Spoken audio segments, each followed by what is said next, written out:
జల్పల్లిలోని అటవీ ప్రాంతంలో అడవి పందులను వేటాడారు మంచు విష్ణు సిబ్బంది. చిట్టడవిలోకి వెళ్లి అడవి పందులను వేటాడి తీసుకెళ్లారు మేనేజర్ కిరణ్.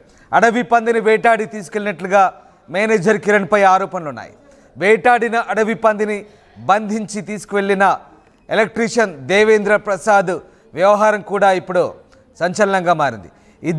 ఇద్దరి చర్యలను తప్పుబడుతూ పలుమార్లు మంచు మనోజ్ అభ్యంతరం చెప్పినట్టుగా తెలుస్తోంది.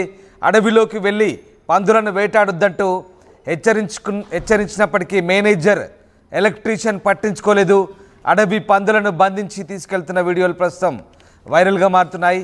మంచు విష్ణు మేనేజర్ అలాగే ఎలక్ట్రీషియన్ ఇద్దరు కూడా జల్పల్లిలో స్థానికంగా ఉన్నటువంటి చిట్టడవిలో అడవి పందులను వేటాడి తీసుకెళ్ళడం ఇప్పుడు వివాదాస్పదంగా మారుతుంది. అయితే ఈ అంశాన్ని మంచు మనోజ్ దీనికి సంబంధించి వారిని హెచ్చరించినట్టుగా తెలుస్తుంది. అయినప్పటికీ వారు తీరు మార్చుకున్నట్టుగా తెలుస్తోంది. వేటాడిన అడవి పందిని బంధించి తీసుకువెళ్ళిన దృశ్యాలు ఇప్పుడు వైరల్గా మారుతున్నాయి. ఇద్దరు చర్యలను తప్పుబడుతూ పలుమార్లు మంచు మనోజ్ అభ్యంతరం చెప్పినప్పటికీ అడవిలోకి వెళ్ళి పందులను వేటాడొద్దంటూ హెచ్చరించినప్పటికీ మేనేజర్ ఎలక్ట్రీషియన్ పట్టించుకున్నట్టుగా తెలుస్తోంది.